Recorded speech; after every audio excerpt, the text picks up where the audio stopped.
bienvenida a todos a esta entrevista que hace parte de un ejercicio reflexivo propuesto desde la asignatura Condiciones Sociopolíticas de la Educación Global del doctorado en Ciencias de la Educación de la Universidad de Cuauhtémoc. Mi objetivo es que podamos hacer una reflexión sobre las problemáticas educativas locales, particularmente en el campo de la educación artística, no solo desde el discurso, sino a partir de la experiencia real de quienes habitamos el aula. Es por eso que he invitado a Daniel Mora Portela, con quien me gustaría entablar un diálogo a partir de una serie de preguntas que me surgieron tras la lectura del artículo Los programas educativos, visión, vanguardia y pertinencia de José Guillermo Adame, donde se plantea esta idea de pertinencia a los programas educativos, no solo como algo que se diseña en el papel, sino como algo que se pone a prueba constantemente en los contextos concretos, culturales y pedagógicos. Entonces, Daniel, bienvenido, muchísimas gracias por estar aquí. Me gustaría que te presentaras, nos contaras un poco de tu bagaje académico y de tu labor educativa. Hola Laura, muchas gracias por tenerme en cuenta para este conversatorio que vamos a tener el día de hoy. Yo pues soy licenciado en artes y tengo una maestría en ilustración y ahorita pues estoy, al igual que tú, así, cursando y realizando pues este doctorado en educación. Soy profe del magisterio aquí en Colombia y doy clases en el Colegio Chiloé en Soacha. Y pues no sé. Vale.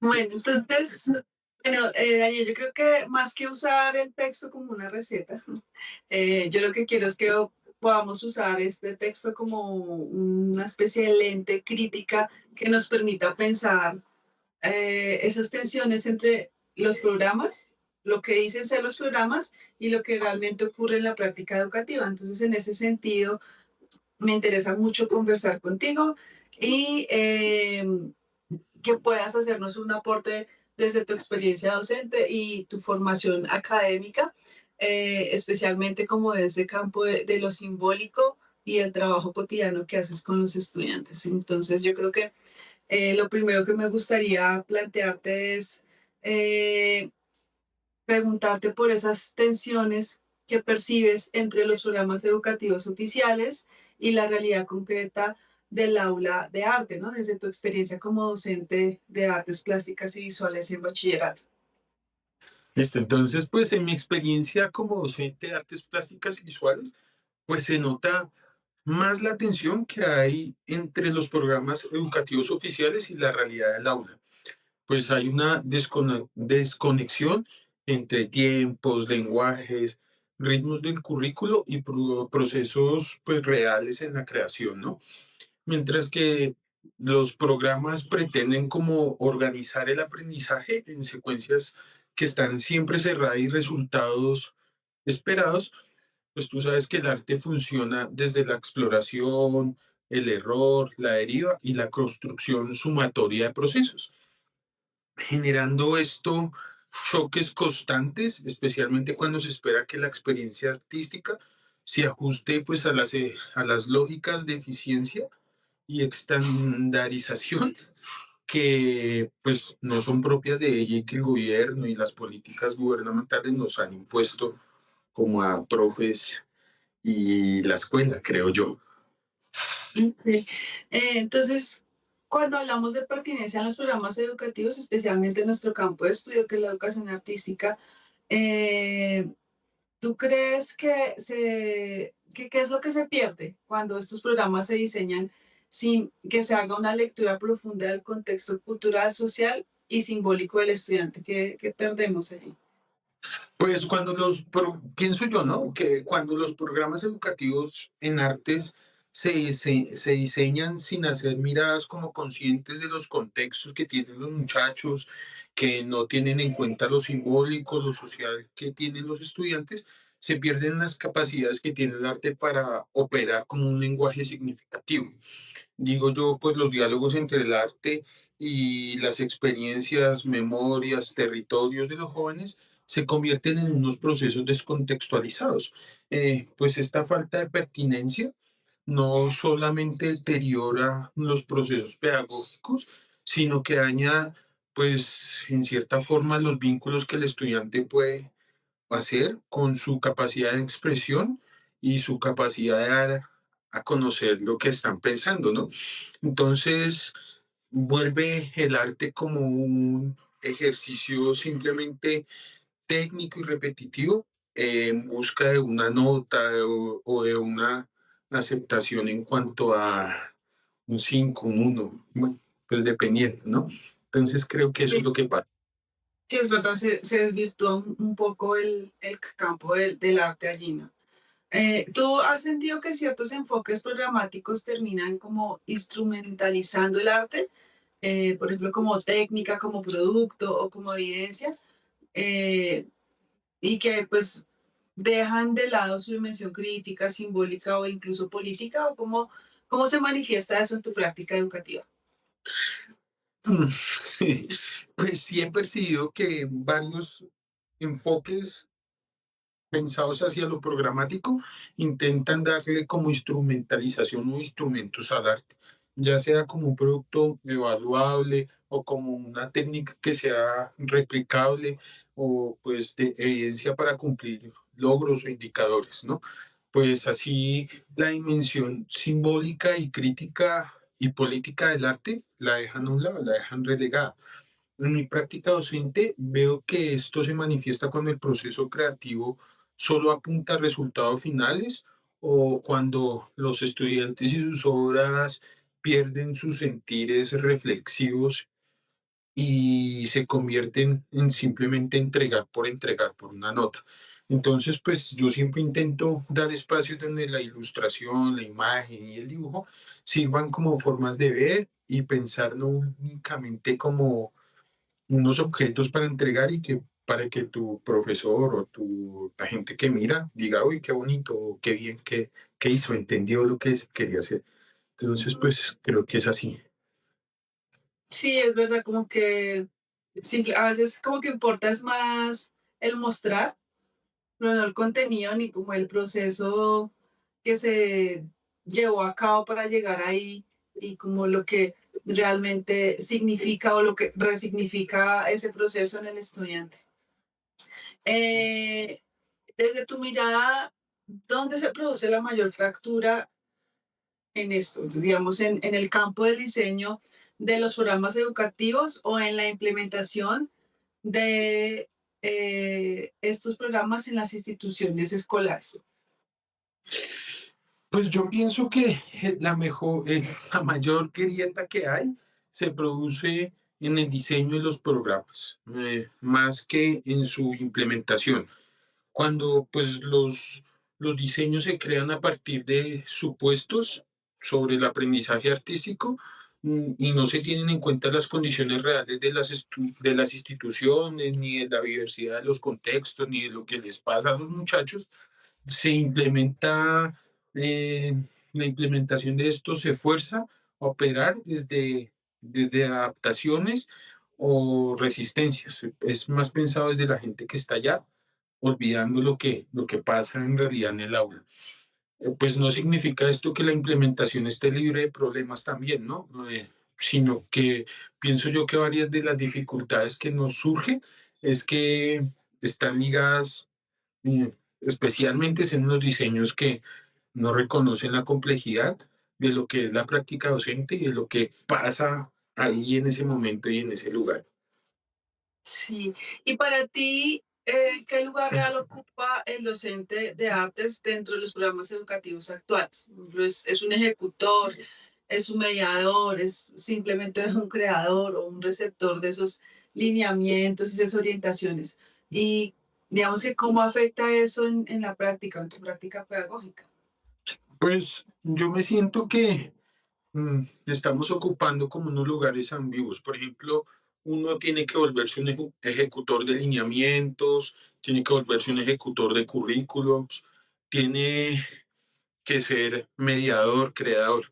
Y pues en la práctica uno es todo esto y más. Entonces, esto afecta directamente la práctica, mi práctica pedagógica, ya pues que me obliga a negociar constantemente entre lo que está escrito y lo que se puede hacer en realidad con lo poco o lo mucho que se tiene. Cuando los roles de los docentes se reducen meramente a la ejecución, la capacidad de proponer pues se limita un poquito o mucho. Eh, También pienso que mm, perdemos la opción de experimentar varias propuestas y pues cuando se logre reconocer el verdadero lugar como un docente y un creador pedagógico, los programas van a adquirir mayor vitabilidad y coherencia con lo que se vive en el aula. Sí, ¿y tú consideras que los programas educativos en artes dialogan de forma honesta con la formación disciplinar del docente? Digamos, en tu caso, la ilustración y las artes visuales, o más bien tienden como a homogenizar esas prácticas artísticas como bajo un mismo discurso pedagógico. Pues en mi experiencia en programas educativos en artes, siempre he podido como ver cómo se tiende a homogenizar las prácticas artísticas y los discursos pedagógicos en general. Sin, pues creo yo que sin existir diálogos honestos con la formación que tenemos como docentes. Por ejemplo, la ilustración y las artes visuales, esa unión minimiza a veces lenguajes, procesos y saberes específicos que enriquecerían o pueden enriquecer las prácticas educativas o las experiencias educativas, revelando así que hay mucha relación de poderes en los currículos donde las artes a veces son tratadas o somos tratados los que pertenecemos a esas áreas como meros bloques y o como meros comodines para poner en cualquier lugar, en vez de ser reconocidos como diversos, que estamos situados y atravesados por múltiples tradiciones que traemos de tiempo atrás y que las unimos también con las prácticas que están pasando ahorita y que los muchachos tienen ahorita. Entonces, sí creo que como que esa humanización nos ha minimizado un poco. Y si tú tuvieras la posibilidad de incidir en el rediseño de un programa educativo en artes, ¿cómo qué aspectos considerarías que son indispensables y fundamentales para que fuera realmente un programa pertinente, sostenible y significativo tanto para el estudiante como para ti como docente? Yo pienso que es para realizar un programa así como lo dices, lo primero que tocaría hacer es hacer una contextualización de lo que pasa. Sea, basarse bien, dejar de, por ejemplo, aquí en Colombia pasa eso mucho, ¿no? Vuelven, son una masa todo lo que es, lo que se tiene que ver o lo que piensan los que lo están haciendo, como lo que tiene que tener un currículum en artes, dejando atrás las experiencias de vidas, la historia, el contexto. Entonces, pienso yo que sería muy bueno que antes de hacer eso se pensara muy bien en lo que están viendo los muchachos, dónde viven, qué situaciones tienen, qué problemáticas les ocurren de pronto en su barrio o en su localidad. Y sería muy bueno también para uno como docente porque pues también no solamente se escucharían las voces de ellos, sino también la de nosotros.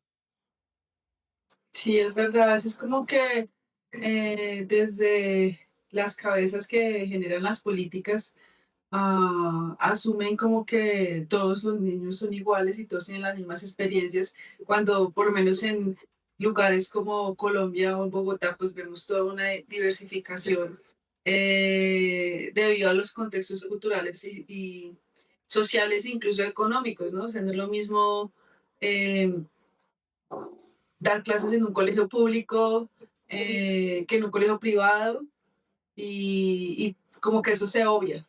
Es diferente recibir un niño que no ha desayunado hoy a un chico que tiene todas las posibilidades y todo eso incide de una u otra forma en lo que uno puede hacer dentro del aula, pero también los recursos que uno tiene como docente. Como que se asume que están todos los recursos y esperan de nosotros maravillas, pero realmente no están. Entonces la política y todas esas buenas intenciones pues se quedan en eso porque pues si no hay recursos o no se está pensando desde el contexto pues es súper complicado. Pues Daniel, yo creo que esta conversación además nos muestra algo muy importante y es que la pertinencia a los programas educativos no se puede pensar como de forma abstracta, sino eh, confrontando con la experiencia real del aula, con los procesos concretos, además, en nuestro caso específico de creación. Entonces, yo creo que escucharte me permite entender que esas tensiones que se atribuyen a la práctica docente en realidad tienen que ver como en cómo se concibe el arte desde el diseño curricular.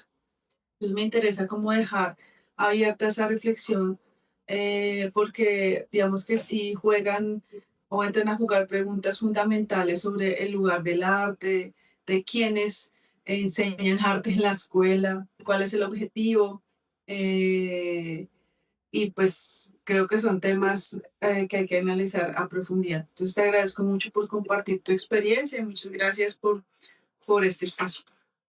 No, pues gracias a ti, gracias por escucharme también y permitirme como expresar cosas que a veces no, ningún lado no las puede como dar a conocer. Muchas gracias a ti. Vale, muchas gracias. Creo que podemos seguir haciendo este ejercicio como de sistematizar y de reflexionar en torno a nuestro campo de salud. Gracias. Gracias, Chao. que estés muy bien. Chao.